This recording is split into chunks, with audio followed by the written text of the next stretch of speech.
Jau įmam pamiršti stintų žvejybą nuo ledo Kuršmarėse. Ledo nėra jau 5 ar 6 metus. Jau būna, bet tai labai retai ant to momento dar pataikyti, kai ledas ir kai stintos kimba, tai jau praktiškai neįmanoma.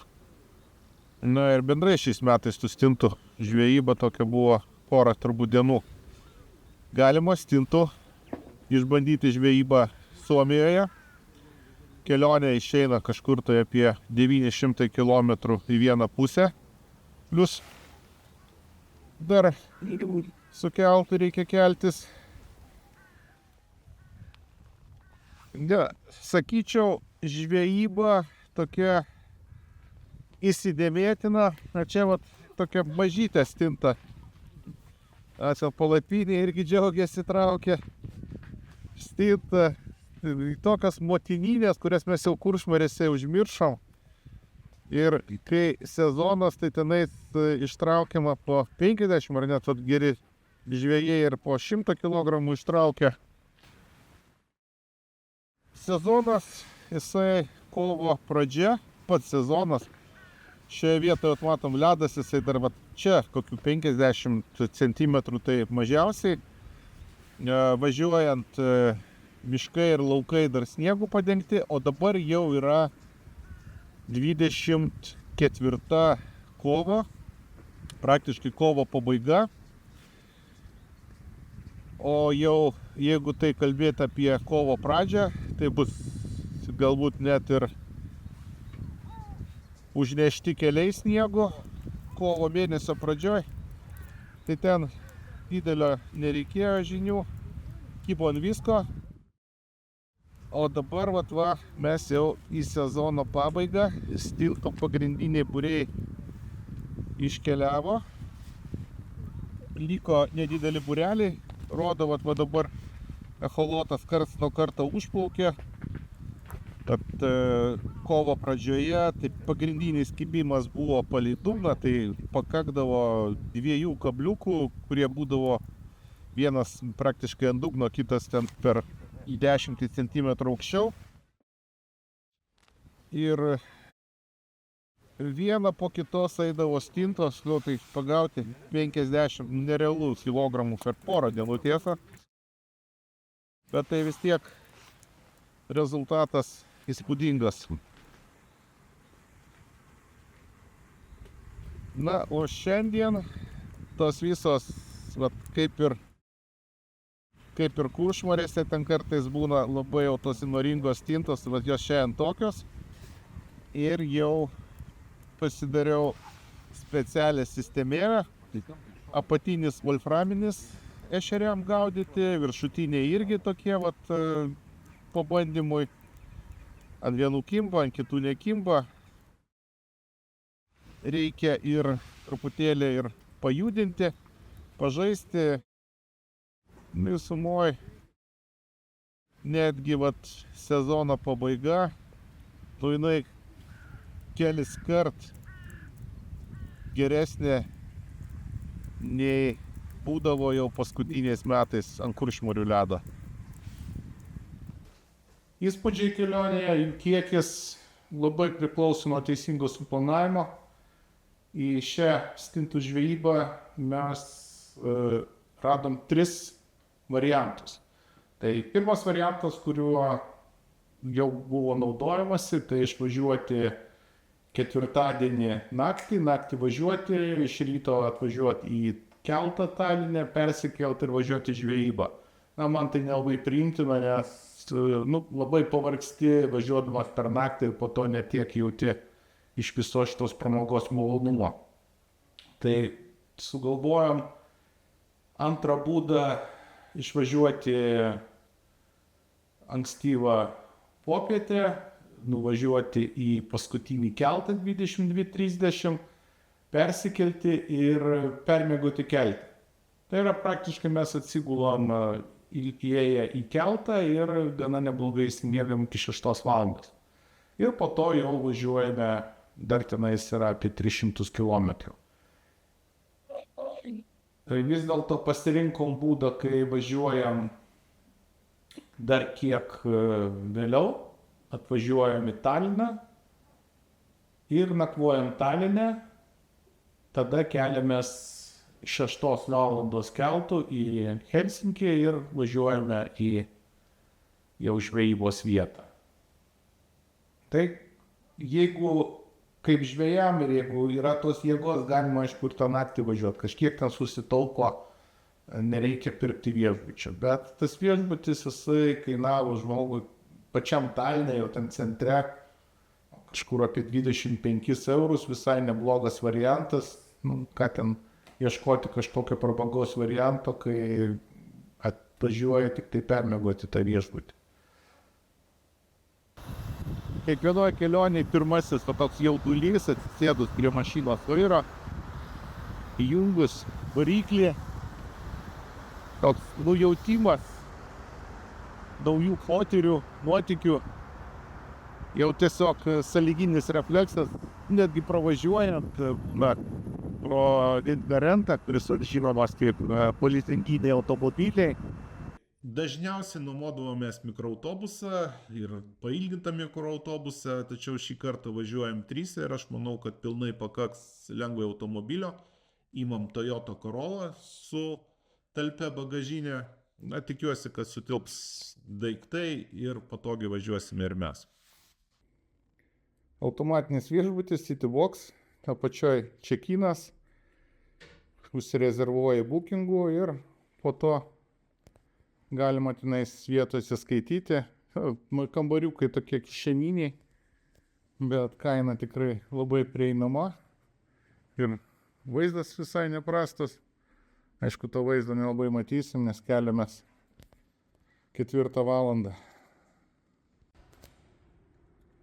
Automatinis viešbutis ir automatinė automobilių stovėjimo aikštelė 7 eurai parai, visai prie pat terminalo.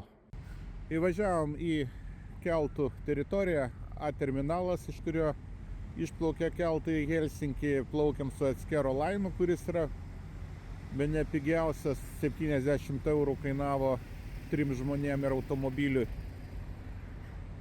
Labai nesudėtinga yra surasti, visur yra ženklai, įleido 1,5 valandos prieš keltui išplaukiant, bet rašo, kad nebeįleidžia 45 minutės iki išplaukimo, tai verta anksčiau atvažiuoti.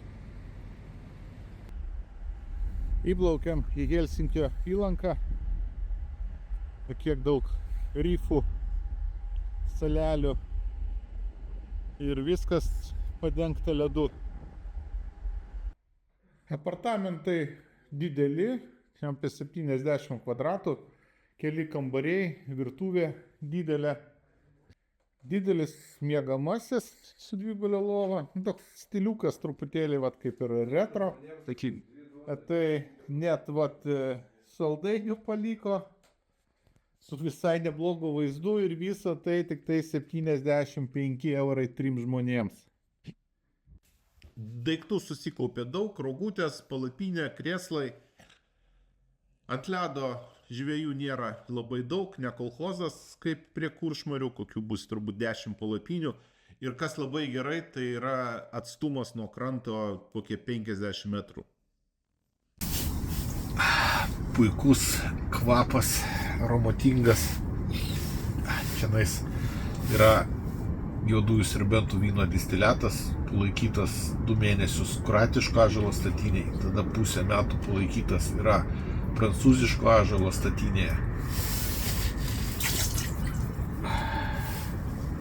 Ir būtinai reikia įpilti Neptūnui.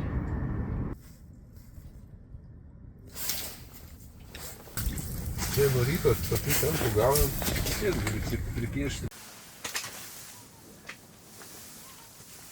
O. Vėl ant tos ryškios? Gal nors?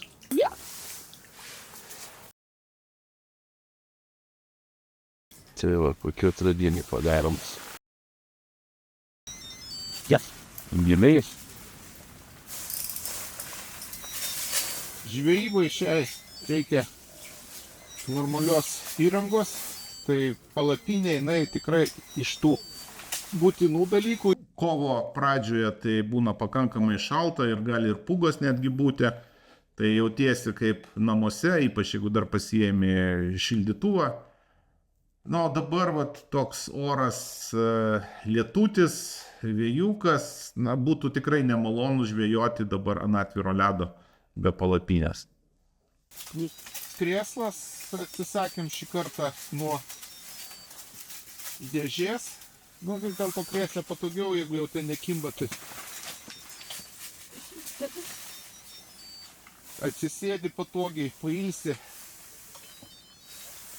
Meškerytės visai smagiai suėjo šį sykį seliavinė meškerė su plokščia viršūnėlė. Taip pat neblogai pasirodė ir teleskopinė žieminė meškerė su uždedama plokščia viršūnėlė 4 gramų. Nu, bet čia yra vat, būtent kai nekibimas, va šį čia toksai, tai kas dabar vyksta, tai čia nekibimas yra. Kai kimba, tai ten jau nereikia nei galvoti apie sistemėlės, avižėlės, o čia va dabar va, lengvos avižėlės, atrinktos, šį kartą labai gerai pasirodė tamsi avižėlė su akimi viduje, tokia blizgi. Tenka pakankamai daug judinti, nors ir loškimbo ir be judinimo atplaukė būrys, gerai kimba. Tai va dar iš įrangos staliukas labai pravers, nors atstumas iki kranto minimalus, bet vis tiek rogutės palengvina visos mantos atvežimą. Tokia jau sistemėlė gylio nusistačiau nuo karabino iki viršaus 1,80 m, tarp 2 metrų ir tarp 2,5 m, o dabar stintos vaikšta, nusistatė gylis pastovus. Pasiėmėm kamerą, bet čia vanduo yra neskaidrus,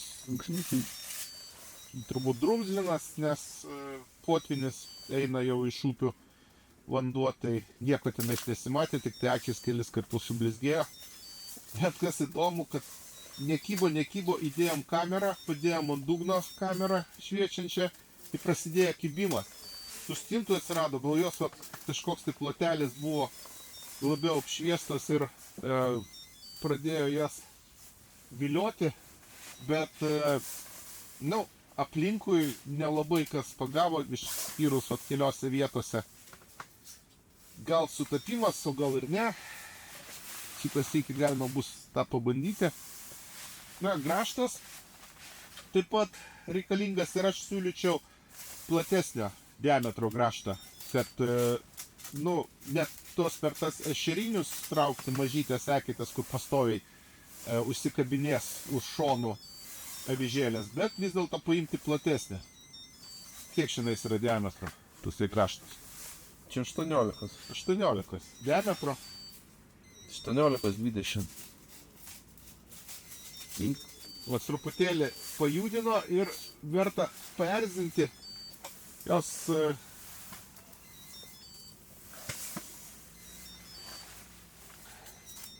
griebė, bet labai atsargiai, kai tas tik net nesimato, netgi dičkės nematomai tenais kabinasi, o jau tas viršūnėlės purtimas, jisai jau matyti jai, kai jinai bando įspjauti, jau kaip pajaučia kabliuką.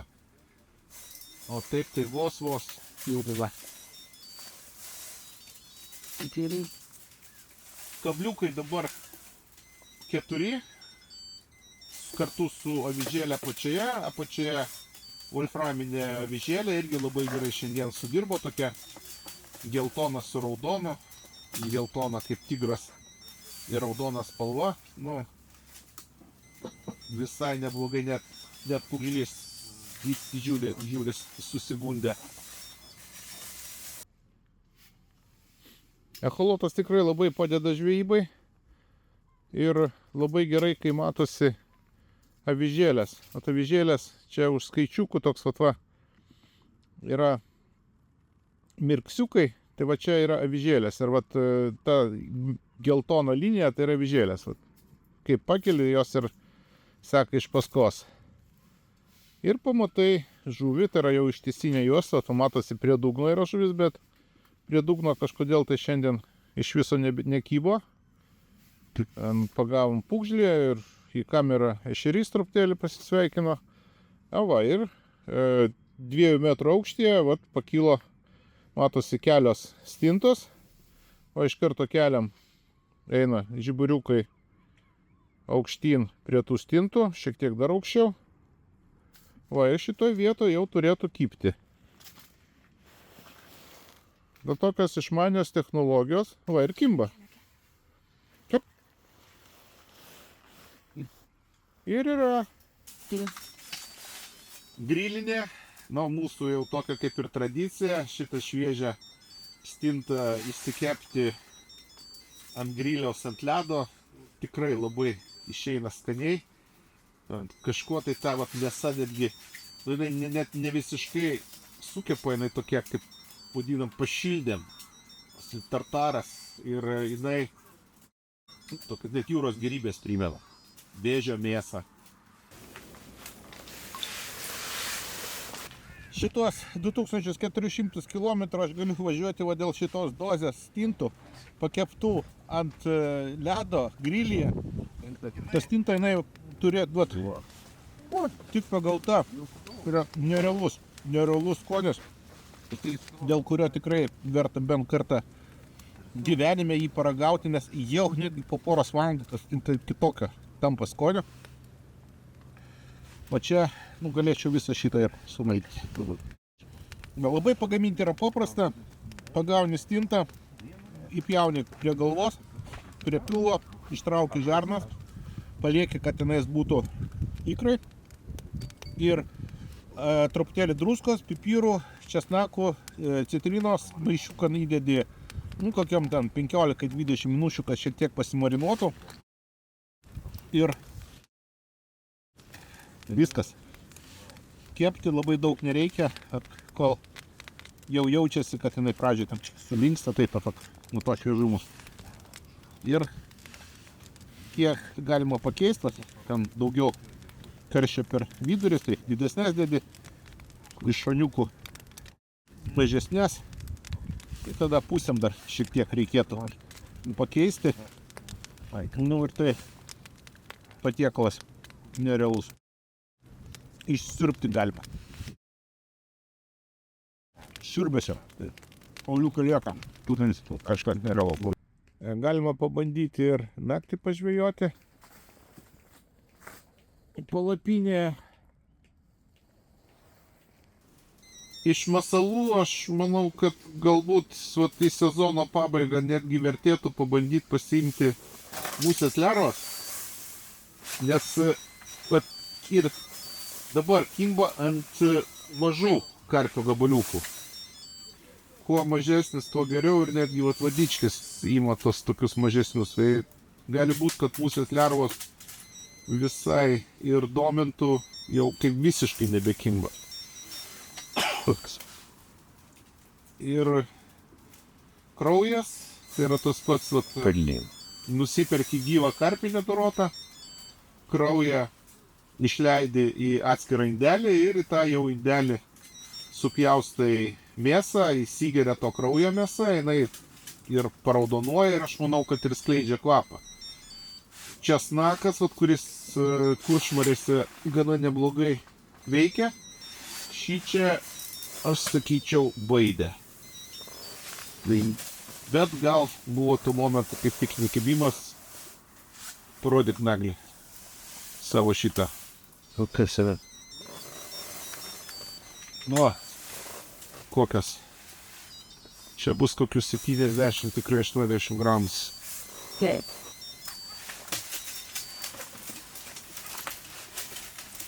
Rankšluostuką neužmiršti. Atrodytų nesvarbus dalykas, bet labai padidina komfortą. Nupjaunam filė ir pjaustom gabaliukais. Galima filė prieš tai įdėti į kvapus, galima įdėti kraują ir tada pjaustyti. Kai kimba, pjaustyti galima didesniais gabaliukais, kažkur centimetro dydžio kubeliais.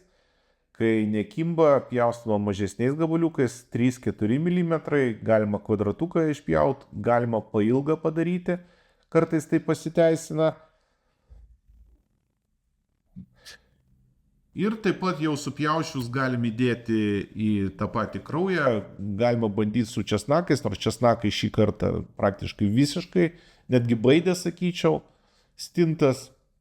Ir gerai veikia gabaliukai, kurie buvo išmirkyti kraujyje.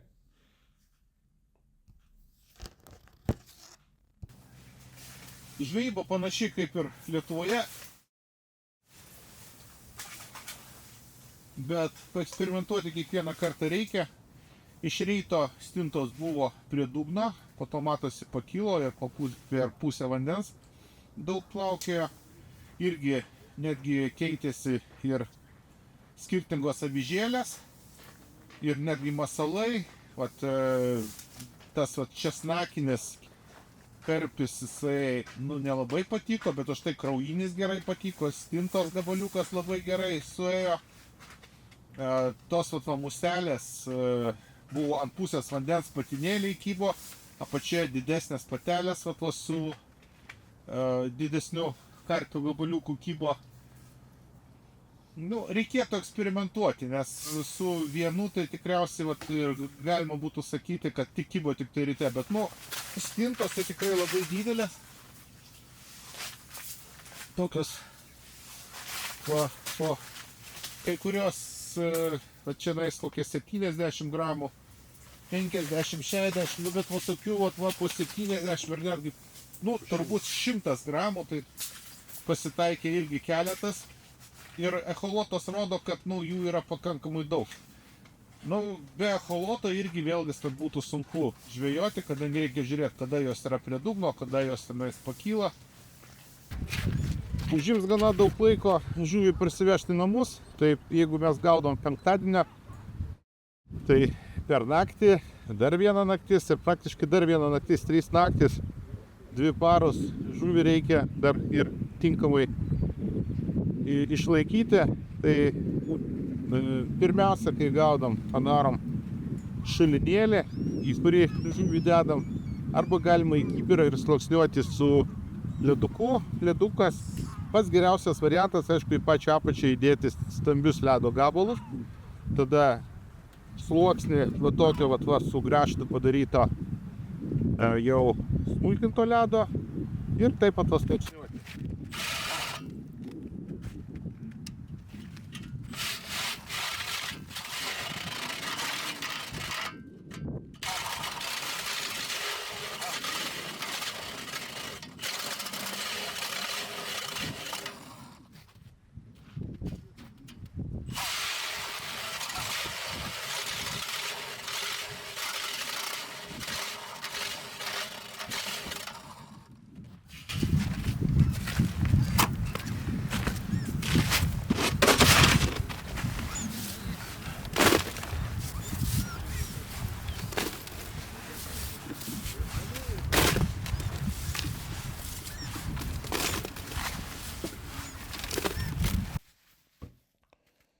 Manau, žvejyba pavyko, prigaudėm stintų, gražios stintos, kas antra, trečia, tai 50 gramų, 70 gramų ir tokių šimtinių tuziną pagavom.